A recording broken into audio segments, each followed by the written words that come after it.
Se abre la sesión. Excelentísimas académicas, magistradas del Tribunal Supremo, ilustrísimos señores académicos, dignísimas autoridades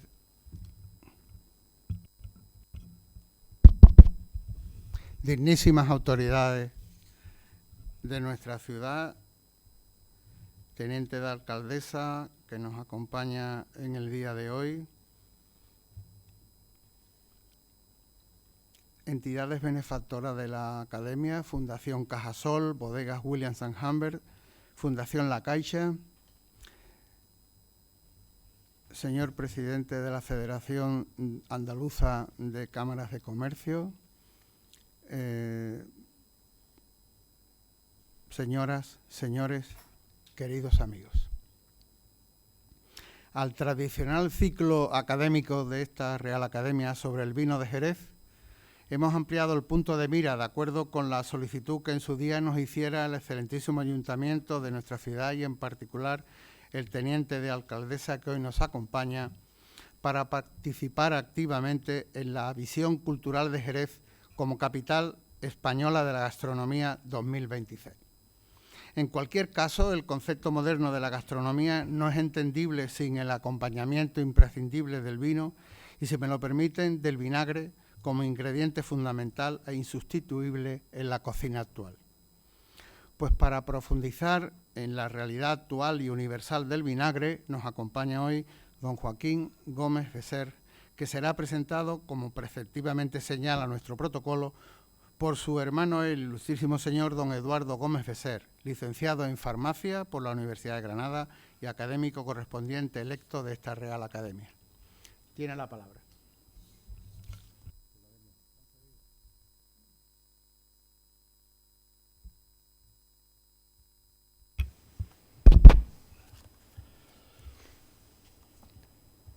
Excelentísimo señor presidente de la Real Academia de San Dionisio, de las Ciencias, Artes y Letras, querido Juan. Excelentísimas académicas magistradas del Tribunal Supremo, ilustrísimos señores académicos de esta Real Academia de San Dionisio, dignísimas autoridades de esta ciudad, teniente de alcaldesa, delegado de Turismo, Proyección Turística y Gestión Medioambiental, amigo Antonio Real, entidades benefactoras de la Academia, Fundación Cajasol, Bodegas Williams & Humbert y Fundación La Caixa, amigos de la Academia, señoras y señores, muy buenas tardes, queridos todos. Hoy tengo el tremendo orgullo de presentar a mi hermano Joaquín para su conferencia en esta ilustre casa, la cual ha tenido la confianza en dejarnos a los dos ocupar hoy estos atriles, cosa que les puedo asegurar da muchísimo, muchísimo respeto. Ya se lo dije yo a nuestro querido presidente de esta Academia, amigo Juan, tu atrevimiento con nosotros, para mi gusto, roza la locura. Pero bueno, tengo que agradecerte tu fe, que seguro que estará sustentada en algo más que la simple fe. Y también quiero agradecerte permitirme presentar a mi hermano, cosa que seguro me ayudará a coger algo de tablas en esta sala de cara a mi conferencia para la toma de posesión, si Dios quiere, pasado el verano.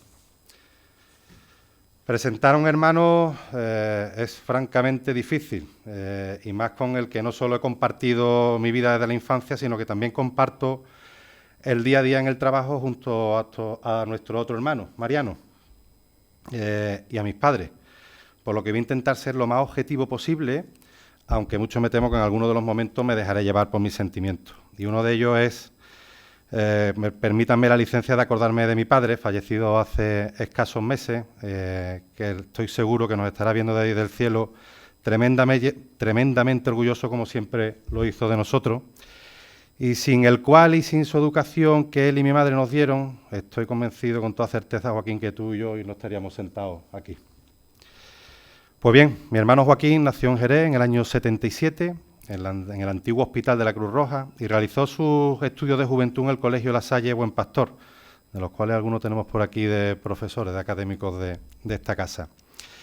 Donde los hermanos lasalianos, a pesar de que mi hermano Joaquín en aquella época era un poco rebelde, de hecho pasaba algunas veces más tiempo en los pasillos que en la clase, le inculcaron la importancia del esfuerzo y del trabajo. Y, ¿por qué no?, algunos de sus profesores también le metieron ese gusanillo en las asignaturas de ciencia.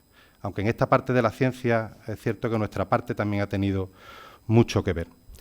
Tanto así que en el año 2001 Joaquín se licencia en farmacia en la Universidad San Pablo CEU de Madrid, habiendo pasado previamente un año por Italia, en un año de Erasmus. Como bien saben muchos de ustedes, nuestros padres son los dos farmacéuticos y desde siempre nos dijeron a los tres aquello de tú haz primero farmacia y después haz lo que realmente os gusta. Y palabra que los tres hermanos pues cogimos al pie de la letra. Pues dicho y hecho, Joaquín nada más terminar farmacia, se matricula en enología en la Universidad de Cádiz y finaliza en el año 2005 como licenciado en enología y viticultura por la Universidad de Cádiz y la Universidad de Burdeos. Ya que dichos estudios los termina allí en Burdeos tras más de 2 largos años de intercambio universitario y que sin duda esos 2 años en Burdeos marcarían su vida profesional como enólogo. Con posterioridad, en el año 2009, complementa sus estudios en un programa de alta dirección de empresas en el Instituto Internacional San Telmo de Sevilla. Evidentemente, durante estos años de profesión hasta el día de hoy, ha seguido formándose en múltiples faenas, pero hay que destacar en la actualidad su preparación como candidato a Master of Wine, que con seguridad es uno de los mayores retos que tiene, porque esto de Master of Wine es quizás el mayor reconocimiento dentro del entorno enológico mundial. Te animo, Joaquín, a que sigas estudiando y a ver si tenemos suerte y lo consigues, seguro que sí. Desde el punto de vista profesional, Joaquín desde el año 2002 es copropietario como titular de una oficina de farmacia junto con mi madre en su oficina de farmacia de La Granja, que está justo enfrente del centro de salud de dicho barrio. Durante los años 2004 y 2005 compaginó los estudios de enología en Burdeos con trabajos de enólogo asistente en el Château Haurion, no sé yo si lo he dicho muy bien en francés, donde no solo aprendió el idioma, sino que además le inculcaron una forma muy particular de cuidar los vinos y que desde mi punto de vista le marcarían en su futuro como enólogo. En el año 2026 trabaja también, terminando sus estudios, como en la bodega Leda Viñas Viejas del grupo Alterenos, en Valladolid, junto al enólogo César Muñoz, con el que hoy en día sigue actualmente colaborando en proyectos concretos. Ya a finales de 2006, principios de 2007, regresa a Jerez y se incorpora a nuestro grupo empresarial, el Grupo Gómez Veser, y lo hace principalmente la empresa que mi padre, junto con compartido con mi tío Felipe, desde su creación, crearon la bodega Productos Majuelo, una empresa dedicada a la elaboración, envejecimiento y comercialización de vinagres de Jerez. Es aquí donde Joaquín desarrolla toda su experiencia empresarial, ya que ha pasado literalmente por todos los puestos de la misma, destacando su trabajo técnico como enólogo, un increíble trabajo comercial muy basado en la internacionalización y durante los 2 últimos años llevando la dirección general de dicha empresa. Durante este tiempo en Productos Majuelo también ha compaginado dentro del Grupo Gómez Veser desarrollando un departamento de asesoramiento enológico desde donde ha sido parte importantísima en el desarrollo desde los inicios del proyecto bodeguero Miguel Domecq, más conocido aquí en esta tierra con los vinos de Entrechuelo, en cuyo proyecto se unió desde la creación como director técnico y enólogo. Con posterioridad también ha seguido trabajando hasta el día de hoy en distintas bodegas, como es la cooperativa Albariza de Trebujena, donde es director técnico y enólogo desde el año 2008. En el año 2015 se convierte en presidente de la Asociación Empresarial de Vinagres de Jerez, ASEVI Jerez, que fue creada por los distintos operadores del marco para poder tener una representación en el Consejo Regulador. Tanto así que desde el año 2020 Joaquín es vocal del vinagre de Jerez dentro del Pleno del Consejo Regulador de la Denominación de Origen. Desde el año 2021 es director técnico de la bodega León Domecq y desde el año 2023 también es director técnico de la bodega Conde de Peraleja. Desde su incorporación en el grupo empresarial, por allá del año 2006-2007, es miembro del Consejo de Administración de nuestro grupo, donde desarrolla su labor como consejero de nuestro grupo. Como anécdota y también como continuidad de su proyecto y trayectoria empresarial, en el año 2019, tras un consejo de administración de nuestras empresas, Joaquín nos dijo de pasada, aquello terminando el consejo a mi hermano Mariano y a mí, como el que no quiere la cosa, llevo un año entero yendo todos los días a ver una viña. Y ahí lo dejó. Evidentemente aquello tuvo sus consecuencias y a día de hoy es nuestro proyecto o último proyecto empresarial, como viñedo y bodega para la elaboración de vinos de pasto de Jerez llamado Meridiano Perdido, del cual les puedo asegurar estamos todos totalmente enamorados. Esto en el mundo empresarial es la última de las recomendaciones. Enamorarse de tu proyecto empresarial significa quitarle toda la objetividad. Y si a esto le une ese refrán jerezano de que a la viña y el potro que lo cuide otro, el panorama no es muy prometedor. Pero para eso estamos, para romper mitos. Y les aseguro que Joaquín en este proyecto no solo le pone toda su pasión, sino que además le pone toda su sapiencia para sacar el proyecto adelante. Joaquín es un hombre de empresa, es un apasionado del mar y de los vinos, es un enamorado de Jerez, pero no de la Jerez clásica, de la cual además suele huir bastante, sino de esa Jerez que conquistó el mundo. Por eso tiene una clara vocación internacional y unas ganas enormes de conocer el mundo. No en vano se pasa casi más de medio año viajando por el mundo entero vendiendo vinos y vinagre. Habla sin problema inglés, francés, italiano, idiomas que aprendió durante sus estudios universitarios, y puedo decir que le apasiona el italiano. Recuerdo en alguna feria de alimentación en la que he tenido la oportunidad de acompañarlo, que si el que tenía enfrente no tenía muy claro qué idioma hablar, un chino, un japonés, alguna cosa de esta, y conocía el italiano, Joaquín le animaba siempre a hablar en italiano. Yo creo que por aquello de mover las manos, que te gusta mucho, y por aquello de la naturalidad con la que tenemos nosotros en esta tierra, los andaluces, de ser muy expresivos. Joaquín hoy viene a hablarnos del vinagre, esta joya gastronómica que tenemos en nuestra ciudad, de la cual es un auténtico experto en todas sus vertientes, no solo en lo técnico, en lo empresarial, en el marketing, en lo institucional, incluso en su historia. Hoy viene a romper ese mito de que en Jerez los enólogos escondían el vinagre por aquello de que era un signo de que un enólogo que se le avinagraba una bota era un mal enólogo. Joaquín demuestra en su día a día que no solo es capaz de hacer grandísimos vinos, sino también grandísimos vinagres. Para mi gusto, los mejores. Y es por eso que en nuestra casa él escoge los mejores mostos y los mejores vinos para hacer los mejores vinagres y llevarlos al mundo entero. Querido hermano, querido Joaquín, la mesa es tuya.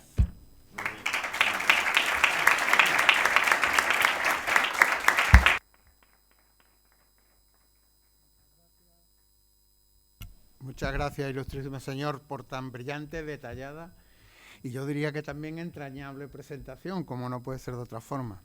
A continuación cedo la palabra a don Joaquín Gómez de Ser para desarrollar la conferencia titulada El vinagre de Jerez, de accidente enológico a patrimonio gastronómico.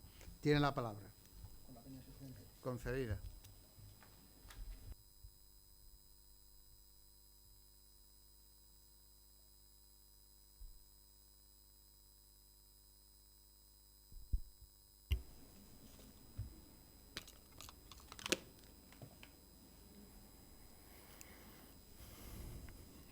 Excelentísimo señor presidente de la Real Academia de San Dionisio de las Ciencias, Artes y Letras, excelentísimas académicas magistradas del Tribunal Supremo, ilustrísimos señores académicos, teniente de alcaldesa, delegado municipal Antonio Real, señoras, señores, dignísimas autoridades, muy buenas tardes. Es para mí un honor y una responsabilidad que asumo con profunda gratitud ocupar esta tribuna, baluarte del pensamiento y la cultura de esta tierra. Quisiera expresar mi más sincero agradecimiento a la Academia y de forma particular a su presidente por la generosa invitación a participar en esta sesión académica de mi ciudad. Gracias, querido Eduardo, por una presentación que trasciende la cortesía protocolaria para instalarse en ese afecto fraternal que, como bien sabes, suele conceder a la realidad alguna licencia generosa. Debo confesarles que desde el momento mismo en que acepté este invite, me ha acompañado el comprensible temor de no alcanzar la altura de la misión encomendada. No soy, ni pretendo serlo, un conferenciante avezado. Me reconozco más bien en la narración espontánea, en el relato que brota de la experiencia vivida y del contacto cotidiano con el oficio. Afronto hoy, ante un auditorio tan ilustrado, una materia como la que nos convoca, exige, por tanto, respeto y prudencia. No esperen de mí, dentro de este ciclo dedicado al vino de Jerez y la gastronomía, una lección magistral en el sentido académico del término. Permítanme, eso sí, compartir una reflexión nacida de casi 20 años de dedicación al estudio, la producción, la elaboración y la comercialización del vinagre. Años que, modestamente, me avalan para hablarles con propiedad y conocimiento de causa. Por ello, desde la honestidad de mi labor como empresario y técnico especialista en la materia, aspiro que estas palabras aporten un rayo de luz a la dignificación de uno de los condimentos más antiguos conocidos hasta la fecha y sirvan de buen aliño para la celebración de Jerez, capital española de la gastronomía 2026. Corría el año 5850 a.C., cuando un hombre rudo y con cara de pocos amigos indicaba a su hijo que fuera a la cueva a traer un cazo de vino agrio para acompañar la comida, compuesta por caza mayor y algunas setas encontradas en el bosque. Aquel niño, como han hecho tantos durante los 8000 años que nos separan de él, aprovechó para beber un poco de aquella bebida agria que al mismo tiempo producía un placentero efecto tonificante en el cuerpo. Como consecuencia de aquel gesto, su padre le apremió con una leve sonrisa, consciente de que la continuidad de los valores culturales aprendidos de sus antepasados estaban aseguradas. 8000 años después, como indicaba anteriormente, dos hermanos del vecino pueblo de Los Palacios y Villafranca, Felipe y Joaquín Gómez Cangargüelles, tío y padre de quien les habla, decidieron emprender un negocio dedicado a la producción, elaboración, envasado y comercialización de vinagre. Y al igual que nuestro amigo caucásico, invitaron a sus hijos, por entonces unos jóvenes adolescentes, a ayudarles en la bodega. Sin embargo, he de decirles que la coincidencia termina ahí. En nuestro caso, un rutinario trabajo de bodega como es el trasiego se convirtió en una de las experiencias más desagradables que puede vivir un muchacho. En lugar de aquel vino agrio situado a medio camino entre el vino y el vinagre, tan apreciado por el joven de hace 8000 años, en las botas de Jerez había vinagre a máxima graduación acética. Y en lugar de coger un cazo para sazonar un delicioso plato de caza, se trataba de llamar al vinagre con una goma de jardín para traspasarlo de una bota a otra. Llamar al vinagre, en nuestro lenguaje bodeguero, significa introducir un extremo de una manguera en la bota y por el otro absorber con fuerza para que, haciendo uso de la ley de los vasos comunicantes, el vinagre pase de una bota superior a una inferior sin apenas esfuerzo. El problema es que un gesto tan sencillo, si no se sabe hacer, puede provocar una considerable atragantada. Y esa fue precisamente la expresión que nuestro capataz, Ramón Sampalo, utilizó para explicarle a mi padre que los niños habían estado a punto de morir asfixiados después de que nuestro preciado condimento inundara sus pulmones. Créanme, señoras y señores, nunca más me he atragantado al llamar al vinagre para trasegar. El sabor y los aromas del vinagre de Jerez se me quedaron grabados a fuego y creo que pasaron muchos meses antes de que volviera a aliñar una ensalada con vinagre. Como decía el hermano Gavino, uno de mis grandes profesores del colegio, esa lección no se te va a olvidar, señor Becer. De la segunda parte de esta historia puedo dar fe yo mismo. De la primera, la de nuestro amigo caucásico, no tanto. Pero ¿qué sería de nosotros sin la historia? ¿Qué sería de nosotros sin esos hombres y mujeres ávidos de conocimiento, historiadores, geólogos, químicos, antropólogos, que nos regalan su curiosidad y su trabajo para dotar de contenido y perspectiva a nuestro presente, ese presente con el que intentamos construir o al menos orientar nuestro futuro? La evidencia científica más antigua de vino de uva conocido hasta la fecha procede del Cáucaso Sur, la actual Georgia. Desde hace 6000 años antes de Cristo, no obstante, otros hallazgos en Irán y Armenia muestran que el eje Cáucaso-Zagros fue uno de los grandes focos primitivos de la cultura del vino. Si aceptamos, como hoy parece indicar la evidencia arqueológica, que el vino acompaña al ser humano desde hace más de 8000 años, entonces debemos aceptar también que una segunda idea.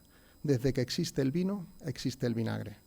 Porque el vinagre no nace como una invención independiente, ni como una elaboración concebida desde el principio con voluntad gastronómica. Nace en realidad como una consecuencia natural de la vida del vino cuando se encuentra tres elementos decisivos: el alcohol, el aire y el tiempo. Allí donde hubo mosto fermentado, allí donde el azúcar de la uva o de cualquier otro fruto se transformó en alcohol, allí donde una vasija quedó mal cerrada y el oxígeno penetró en el recipiente, pudo aparecer una nueva sustancia, ácida, punzante, estable e intensa. Una sustancia capaz de conservar alimentos, de aliviar ciertas dolencias y con los siglos de convertirse en uno de los grandes instrumentos de la cocina. Por eso me gusta pensar que el vinagre es, en cierto modo, el hijo natural del vino. No su negación ni necesariamente su fracaso, sino una prolongación distinta de su misma materia. El vino nace de una primera fermentación, la transformación del azúcar en alcohol de la mano de las levaduras del género Saccharomyces. El vinagre nace de una segunda transformación, la conversión de alcohol en ácido acético de la mano principalmente de las bacterias del género Acetobacter. Un vino aporta a la materia original el alcohol, los ácidos y los compuestos aromáticos. El aire aporta el oxígeno, sin el cual las bacterias acéticas no pueden desarrollar su función vital. y el tiempo permite que esa transformación se produzca, se estabilice y cuando es bien conducida gane complejidad. En términos bioquímicos, el proceso esencial puede resumirse de manera sencilla. Las bacterias acéticas oxidan el etanol del vino y lo transforman en ácido acético. Pero esa frase, siendo correctísima, no agota en absoluto la profundidad cultural del fenómeno.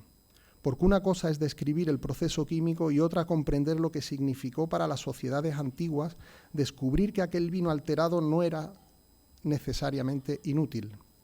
El primer gesto verdaderamente civilizador no fue quizá evitar que el vino se avinagrara, sino entender que esa nueva sustancia tenía valor.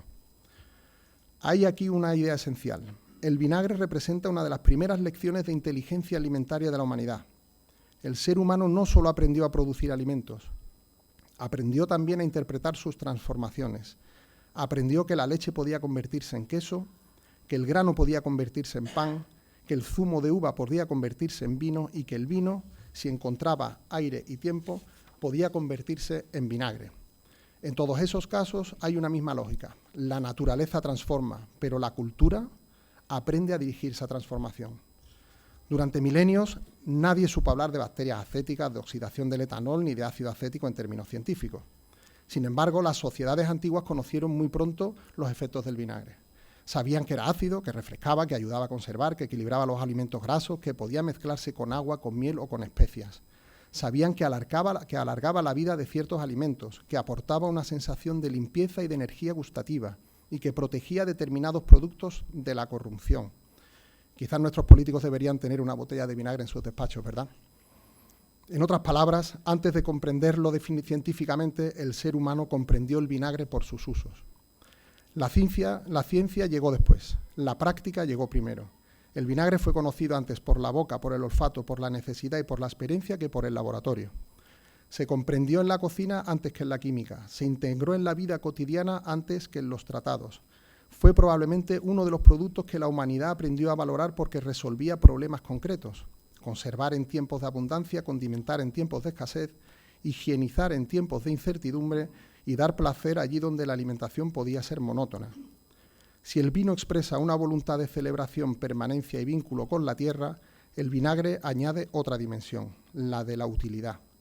El vino acompaña al banquete, el vinagre acompaña a la despensa. El vino asocia al rito, al prestigio, al comercio y a la fiesta. El vinagre, en cambio, entra en la intimidad de la casa, en la cocina, en el campo, en la medicina doméstica y en la conservación de lo perecedero. Precisamente por eso, su historia es tan profunda. Pocas sustancias han estado tan cerca de la vida diaria de tantas civilizaciones. Desde un punto de vista técnico, podemos afirmar que el vinagre es resultado de una fermentación acética, pero de un punto de vista cultural, podríamos definirlo de otro modo. El vinagre es la domesticación de una alteración. Allí donde el vino se desviaba de su destino esperado, el ser humano descubrió otro destino posible. Esa es quizá una de las claves más hermosas de su historia. El vinagre nos enseña que no toda transformación inesperada es pérdida. Algunas transformaciones, cuando se comprenden y se gobiernan, abren caminos nuevos. Desde esta perspectiva, la historia del vinagre es también la historia de cómo el ser humano aprendió a convivir con el cambio. Primero lo sufrió, después lo observó, más tarde lo utilizó y finalmente lo perfeccionó. Ese recorrido de la alteración al conocimiento, del accidente a la técnica y de la técnica a la cultura, será el camino que seguiremos en esta conferencia. Y para iniciar ese recorrido debemos abandonar por un momento la bodega y dirigir la mirada hacia las primeras civilizaciones agrícolas. Allí, mucho antes de que existiera un vinagre noble, envejecido, clasificado y protegido como hoy entendemos el vinagre de Jerez, la acidez apareció como una respuesta práctica a necesidades elementales: condimentar, refrescar, curar y hacer más estable lo perecedero.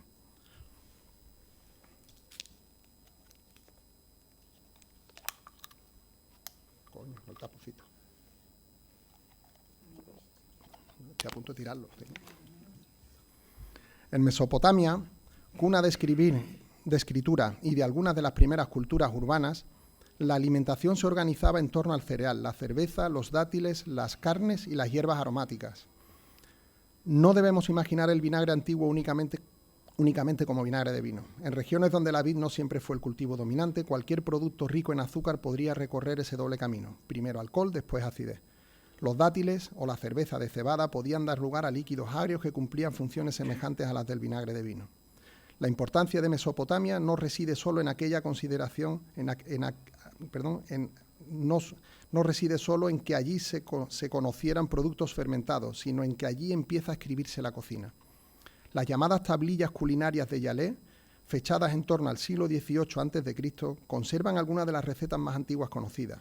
En ellas aparecen caldos, grasas animales, cebolla, puerro, comino, cerveza, leche agria y otros ingredientes que nos muestran una cocina compleja. Aunque estas tablillas no deben presentarse como un tratado específico sobre el vinagre, sí revelan un mundo alimentario en que los sabores ácidos y fermentados tenían ya un lugar reconocible.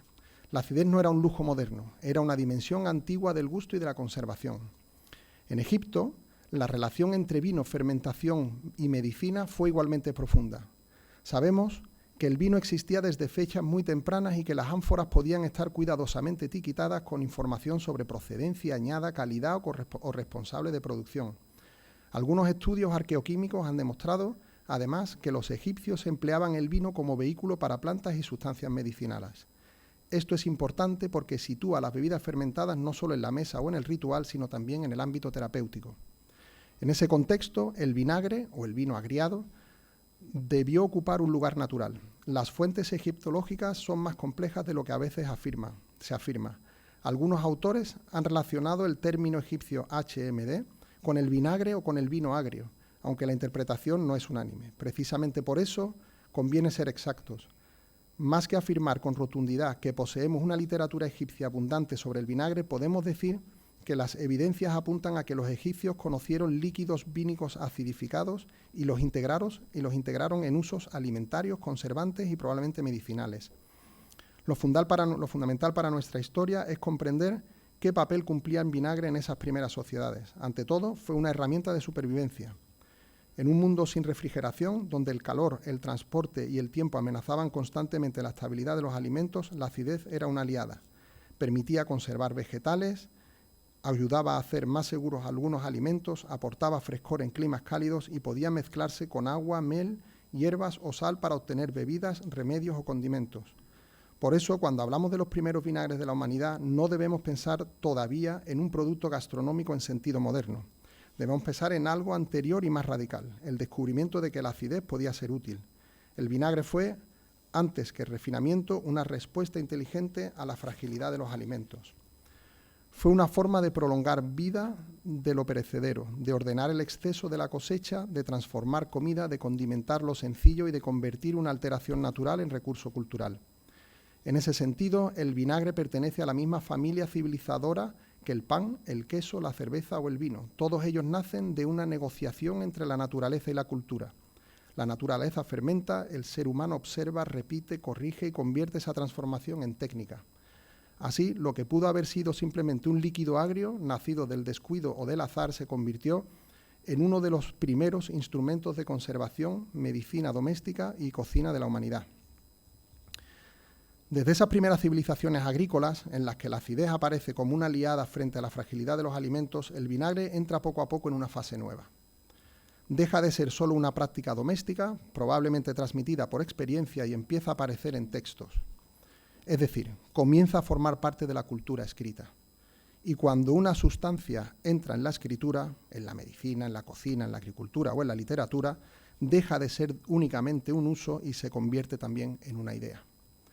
Grecia y Roma representan en este sentido el momento decisivo. En el mundo clásico, el vinagre no aparece como un producto marginal. Está en la mesa, en el campo, en el ejército, en la botica y en los tratados. Se utiliza para condimentar, para conservar, para mezclar, para preparar salsas, para intervenir incluso en ciertos procesos agrícolas o artesanales. Pocas sustancias humildes permiten recorrer tantos espacios de la vida antigua. Una de las preparaciones más reveladoras de ese mundo grecorromano es el oximel, literalmente una mezcla de ácido y miel. Su propio nombre resume una intuición gastronómica y médica de enorme profundidad. Lo ácido y lo dulce no se excluyen, sino que se equilibran. Vinagre y miel forman una combinación que atraviesa la medicina antigua y medieval desde la tradición hipocrática hasta Galeno, y más tarde la medicina árabe y persa. El oximel podía ser bebida y remedio. Aquí el vinagre ya no es solo conservación, es formulación, equilibrio y dosificación. Roma, por su parte, ofrece quizá el retrato más completo del vinagre como producto cotidiano. En la vida militar aparece la posca, una bebida sencilla elaborada con agua y vinagre o vino avinagrado, consumida por soldados y clases populares. No era una bebida de lujo, sino de resistencia. Refrescaba, aportaba acidez, hacía más bebible el agua y acompañaba la dureza del camino. Frente al vino noble del banquete, la posca pertenece al mundo de la marcha, del campamento, del trabajo y de la necesidad. Pero precisamente por eso revela hasta qué punto el vinagre estaba integrado en la vida real del imperio. En la cocina romana, el vinagre aparece de forma reiterada en el recetario atribuido a Apicio, de Re Coquinaria. Allí se mezcla con garum, miel, vino, aceite, mostos cocidos y frutas. Una receta de verduras, por ejemplo, recomienda majar pimienta, levístico, cilantro, ajedrea y cebolla con vino, garum, vinagre y aceite para después añadir esa mezcla a las hortalizas. El detalle es importante.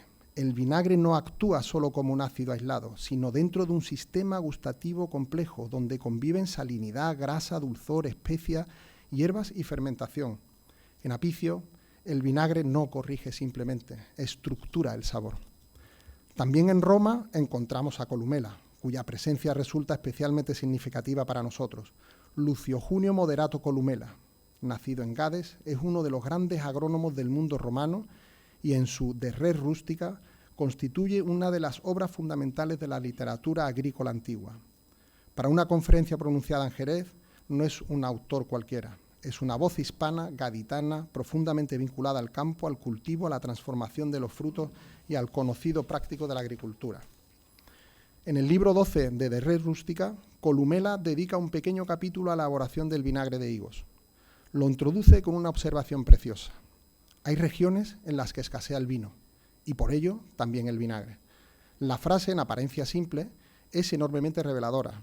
Para Columela, el vinagre pertenece al universo del vino. Donde no hay vino, falta también esa segunda vida ácida que procede de él. Pero añade algo más. Si falta el vino, otros frutos pueden ocupar su lugar. Los higos muy maduros, especialmente los caídos por efecto de la lluvia, pueden recogerse, introducirse en recipientes y dejarse fermentar hasta producir un líquido ácido, fuerte y útil.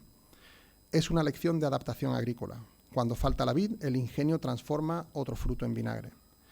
Columela menciona además el vinagre en usos de conservación y tratamiento de alimentos. Lo encontramos asociado a salmueras, a frutas, a legumbres, a técnicas para proteger productos almacenados. Esto nos devuelve a una idea central. El vinagre no pertenece solo a la mesa refinada, sino a la economía completa de la casa agrícola. Es condimento, pero también herramienta. Es sabor, pero también protección. Es gastronomía, pero también administra inteligentemente la cosecha. Plinio el Viejo nos ofrece otra dimensión. En su Historia Natural, el vinagre aparece en usos medicinales, técnicos y también narrativos. La anécdota más famosa es, sin duda, la de Cleopatra y la perla. La anécdota, Plinio cuenta que Cleopatra, para ganar una apuesta de magnificencia frente a Marco Antonio, dejó caer una perla de enorme valor en una copa de vinagre y una vez disuelta la bebió. No es necesario aceptar la literalidad química del relato para comprender su importancia cultural. La historia muestra que en el imaginario romano el vinagre era una sustancia activa, capaz de transformar la materia, de disolver, de intervenir sobre lo sólido. La escena mezcla lujo, poder, espectáculo y química antes de la química. Y aunque probablemente nos hable más de imaginación moral de Roma frente al lujo oriental que de una experiencia de laboratorio, coloca al vinagre en el centro de una escena memorable. Llegados a este punto, podemos decir que el mundo clásico fija ya casi todos los grandes usos históricos del vinagre: medicina, bebida, condimento, conservante, herramienta agrícola y símbolo literario. Y lo más interesante es que estos usos no se excluyen entre sí. El mismo producto que acompaña al pan del trabajador puede aparecer en una receta aristocrática. El que sirve para conservar alimentos puede mezclarse con miel en un remedio. El que refresca al soldado puede inspirar una anécdota sobre Cleopatra. El vinagre, en suma, atraviesa clases sociales, oficios y territorios.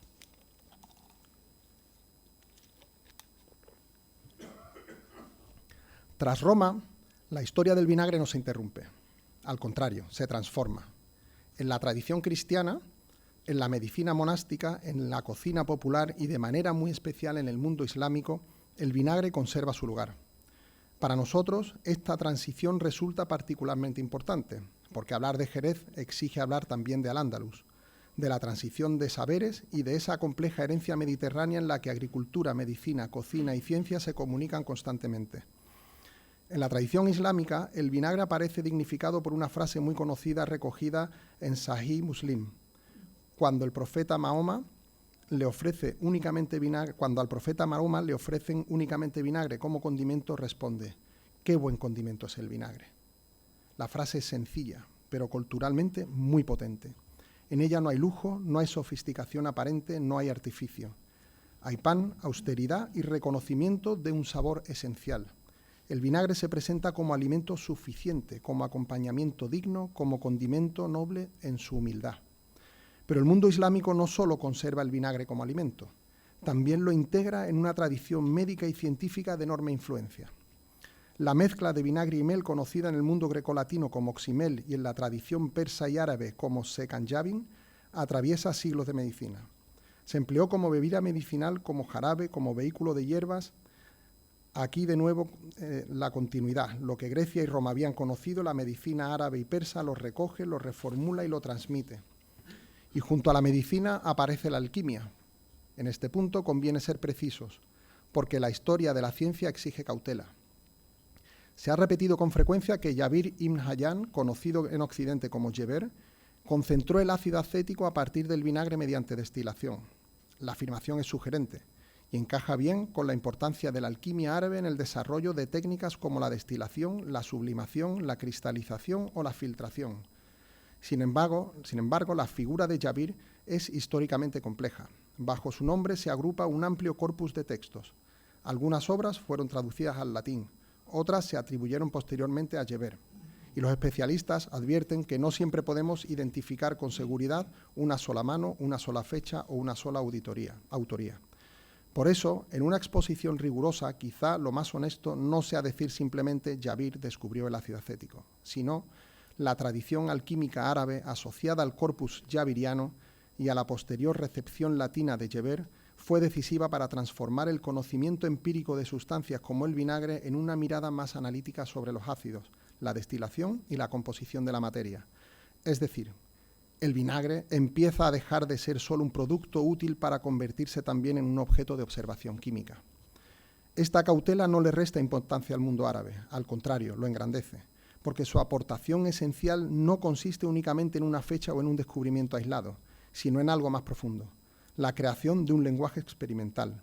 La alquimia islámica y su transmisión a la estancada y decadente Europa medieval, contribuyendo a organizar técnicas, aparatos y procedimientos que serían fundamentales para la química posterior. En ese largo camino, el vinagre ocupó un lugar natural. Era una sustancia conocida, accesible, activa, capaz de extraer, conservar, disolver y transformar. Así llegamos a la Edad Moderna y más tarde a la Ilustración, cuando las viejas prácticas empiezan a interpretarse mediante el nuevo vocabulario. La química moderna no nace de espaldas a la cocina, a la botica o al taller. Nace muchas veces intentando explicar aquello que artesanos, químicos, agricultores y cocineros conocían desde hacía siglos por experiencia. El vinagre era uno de esos fenómenos. Se sabía producir, se sabía emplear, se sabía distinguir uno bueno de uno malo, se conocían sus efectos, pero faltaba comprender con precisión qué ocurría en su interior.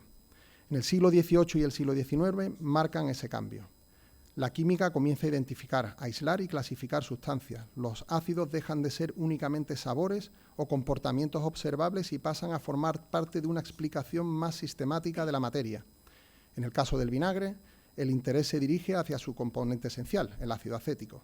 Pero la gran revolución no será solo química, sino microbiológica. Durante mucho tiempo se pensó en el avinagramiento, que el avinagramiento era una especie de simple oxidación espontánea o una corrupción natural del vino. Louis Pasteur cambió ese modo de mirar. En el siglo XIX, al estudiar las fermentaciones, mostró que tras muchas transformaciones alimentarias no había una descomposición abstracta, sino vida microscópica. En la fermentación acética, el alcohol no se convertía en ácido acético por puro azar. Intervenían microorganismos capaces de realizar esa oxidación en presencia de oxígeno. Aquello que durante milenios había sido observado por la práctica comenzó a explicarse desde la biología. La consecuencia cultural de este descubrimiento fue enorme. El vinagre dejaba de ser un accidente que se toleraba o se aprovechaba y pasaba a ser una fermentación que podía conducirse. La ciencia permitió comprender la importancia del oxígeno, de la temperatura, de la población microbiana, de la superficie de contacto, de la acidez, del recipiente y del tiempo. En otras palabras, permitió convertir una experiencia tradicional en un proceso controlado. A partir de ahí, el siglo XX desarrolló distintos métodos de acetificación, desde los sistemas tradicionales de cultivo superficial hasta los sistemas rápidos de cultivo sumergido. La industria aprendió a producir vinagres de manera más eficiente, más constante y más segura. Pero junto a esa modernización surgió también una pregunta esencial. Si la ciencia podía producir vinagre tan rápido, ¿en qué lugar quedaba el tiempo para el origen y para la crianza? Esa pregunta nos conduce directamente a Jerez, porque el vinagre de Jerez no puede explicarse solo desde la química del ácido acético. Si así fuera, bastaría con hablar de graduación acética, de etanol oxidado y de bacterias acéticas. Pero un gran vinagre no es únicamente ácido, es memoria de una materia prima, de una bota, de una bodega, de un clima, de un sistema de envejecimiento y de una cultura del vino.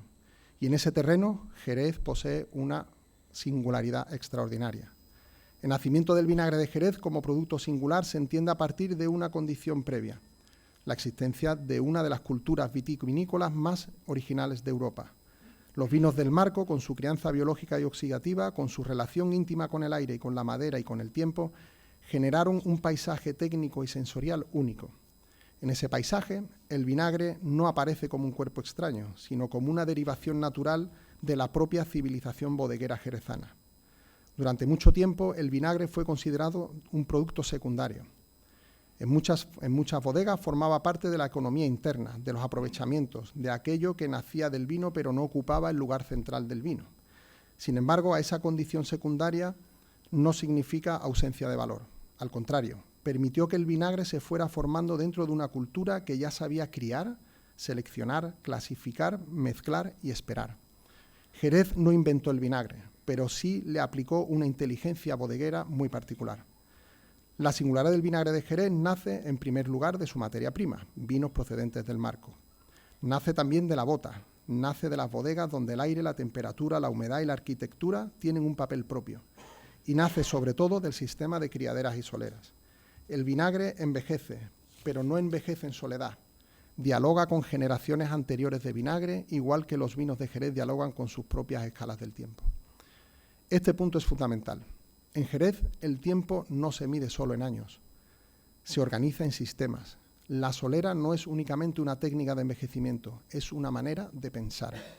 Cada saca y cada rocío expresan una idea de continuidad. Nada nace completamente de cero, nada desaparece del todo. Cada generación recibe algo de la anterior y entrega algo a la siguiente. La denominación de origen de Jerez supuso el reconocimiento formal de esa singularidad. No se trataba solo de proteger un nombre, sino de afirmar que el vinagre elaborado y envejecido en el Marco poseía características propias, derivadas de un origen, unas prácticas y una tradición. La denominación de origen vinagre de Jerez se constituyó legalmente en el año 1994, convirtiéndose en el primer vinagre de España en obtener este reconocimiento. La regulación convirtió en patrimonio jurídico y gastronómico lo que durante mucho tiempo había sido saber bodeguero. En ese sentido, la denominación de origen no inventa el valor del producto, pero lo reconoce, lo ordena y lo proyecta hacia el mercado. Y aquí llegamos al momento actual. Durante años, el vinagre vivió a la sombra del vino. Era el secreto mejor guardado, por no decir escondido, de capataces y bodegueros. Era apreciado en la cocina doméstica, conocida por los profesionales, utilizado por cocineros, pero rara vez ocupaba el centro del discurso. Hoy, sin embargo, el panorama ha cambiado. Las bodegas han habilitado espacios especiales dotando al vinagre, su vinagre, de identidad propia y singularidad única. La gastronomía contemporánea ha redescubierto la acidez como una herramienta fundamental. Los cocineros buscan tensión, frescura, profundidad, contraste, precisión. Buscan ingredientes capaces de levantar un plato, de corregir una grasa, de acompañar un pescado y de equilibrar un fondo con una última nota vibrante. En ese contexto, el vinagre de Jerez posee una ventaja evidente. No ofrece solo acidez, ofrece complejidad. Su valor no está únicamente en acidificar, sino en aportar capas aromáticas. Un vinagre industrial puede aportar ácido, un vinagre de Jerez puede aportar relato. No deja de ser significativo que en un momento en el que la gastronomía mundial busca profundidad, el vinagre ha sido señalado en el New York Times como uno de los ingredientes llamados a marcar tendencia, nombrándolo ingrediente del año 2026. Y dentro de esa nueva mirada hacia los grandes vinagres, para Kim Severson, la firma más relevante de este periódico y firmante del artículo, el vinagre de Jerez comparece con una ventaja que otros no pueden improvisar: el tiempo, la madera, el vino y la memoria organoléptica ligada al marco. Lo expresa también con claridad Juan Luis Fernández, nuestro biestrellado chef, diciendo que el vinagre de Jerez no solo aporta acidez, tiene la capacidad de resaltar sabores y hacer protagonistas a otros ingredientes. Esa es quizá su mayor grandeza gastronómica. No invade, revela.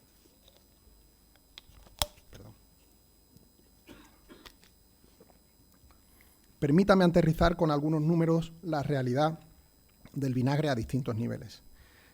En un mundo que consume en torno a 7.400 millones de litros de vinagre al año, 7.400 millones de litros, el 60% se destina a uso alimentario.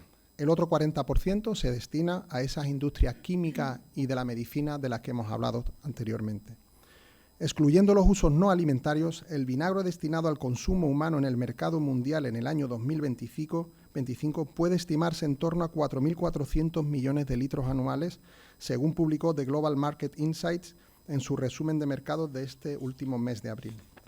En ese universo, Módena representa algo más del 2% con aproximadamente 100 millones de litros, mientras que el vinagre de Jerez apenas alcanza el 0,1% con un volumen de 5 millones de litros.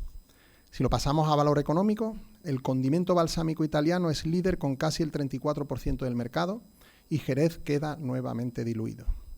Sin embargo, desde la creación de la DO, el vinagre de Jerez ha pasado de ser un condimento tradicional de poco más de 3 millones de litros anuales a rozar y superar durante varios ejercicios la frontera simbólica de los 5 millones de litros. Su récord histórico, 5.373.000 litros en 2017, no es solo una cifra comercial. Expresa la transformación de un producto que durante mucho tiempo fue visto como el derivado del vino y que hoy comparece ante el mundo como una categoría gastronómica con identidad propia.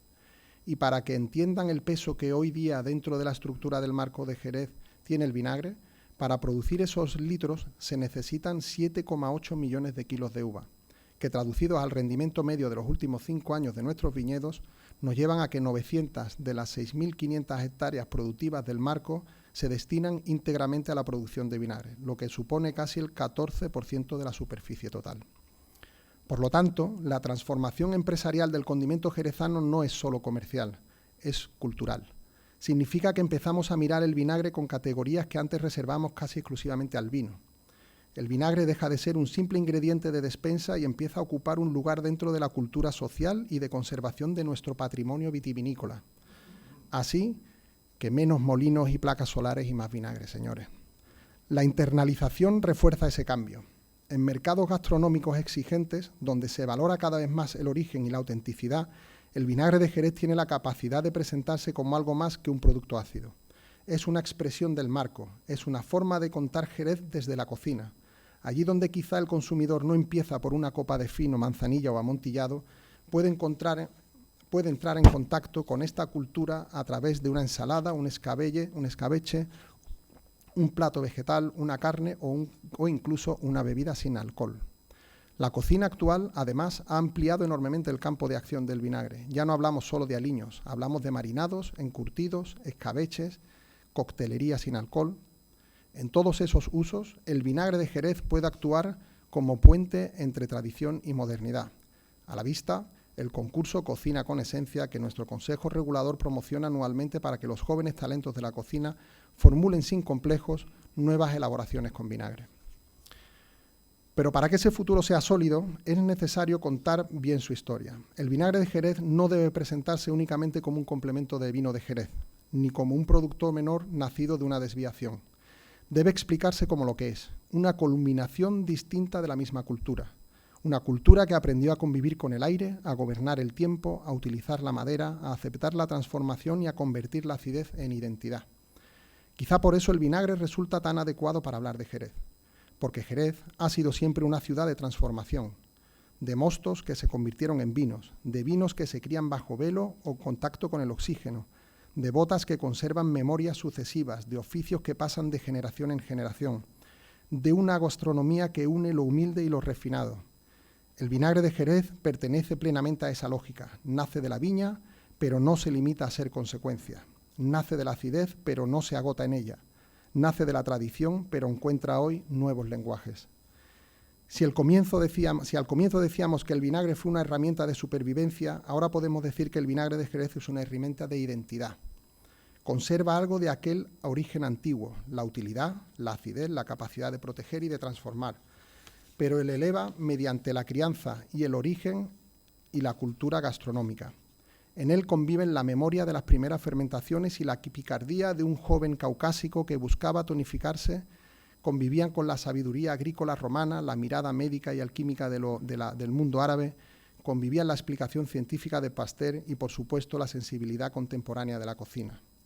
Y así, después de miles de años, el vinagre vuelve a recordarnos una lección sencilla. No todo lo que transforma destruye. A veces, transformar es conservar de otra manera. A veces, la acidez no es pérdida, sino profundidad. A veces, aquello que nació como accidente termina convertido en patrimonio. Y en Jerez, esa larga historia ha encontrado una expresión singular, discreta y noble. El vinagre de Jerez, hijo de la viña y el vino, del aire y del tiempo. Protejamos, por lo tanto, la viña, el vino, el vinagre y la gastronomía, de políticos mediocres y polarizados que compran discursos anglosajones, y no permitamos nunca, bajo ningún concepto, que dejen de ser pilares de nuestra identidad jerezana. Así que, viva la viña, viva el vino, viva el vinagre y viva la gastronomía jerezana. Muchas gracias, señores.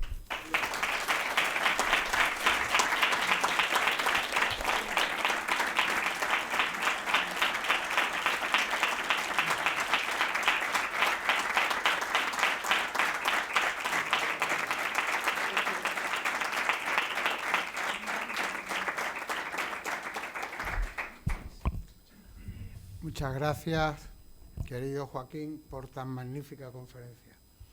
Ya conocíamos tu formación académica y universitaria en los campos de la farmacia, la enología y la viticultura, pero hoy, en un campo interrelacionado con esa amplia formación teórica, vemos cómo la influencia familiar en la gestión del vinagre jerezano como producto de excepcional calidad en el ámbito de la alta cocina internacional te ha permitido realizar un trabajo de análisis y valoración de este producto desde una visión amplia en lo geográfico para demostrar en lo concreto la excelsa calidad gastronómica que hoy valora la más cualificada gastronomía mundial. En su génesis, como se ha indicado en la conferencia, la transformación fortuita del alcohol en ácido acético proporcionó a Mesopotamia y Egipto una valiosa tecnología de supervivencia. Igualmente, la alquimia islámica sentó unas bases epistemológicas que siglos después convergerían en la química ilustrada. Sin embargo, la identificación de las bacterias acéticas por Louis Pasteur en el 19 fue el fundamento científico que desmitificó la fermentación biológica. Este dominio científico es sin duda el que ha permitido la actual sofisticación del producto y cuyo máximo exponente es el vinagre de Jerez. Hoy, el vinagre ha trascendido su perfil utilitario para erigirse en un auténtico baluarte de la alta cocina, actuando como vector de identidad territorial y herencia cultural. Muchas gracias, Joaquín, por tan magnífica conferencia. Para finalizar la sesión, quiero agradecer su presencia a las autoridades que nos acompañan, a las excelentísimas e ilustrísimos señores académicos, a los benefactores y amigos de la Academia y a todos los que hoy nos honran con su presencia. Y les emplazo para el próximo martes, día 16 del presente mes de junio, a la toma de posesión como académico correspondiente de esta Real Academia del ilustrísimo señor don Luis Guillermo Pérez Vega, licenciado en Ciencias Químicas y licenciado en Enología, y cuyo discurso de ingreso, que será la tercera conferencia del ciclo el vino de Jerez y la gastronomía, se titula Enología en el siglo XXI, la necesidad de un nuevo marco de pensamiento. La presentación del nuevo académico correspondiente estará a cargo del ilustrísimo señor don César Saldaña Sánchez, presidente del Consejo Regulador del Cherry, Manzanilla de Sanlúcar y Vinagre de Jerez y académico de número de esta Real Academia. Sin más consideraciones, se levanta la sesión. Muchas gracias a todos.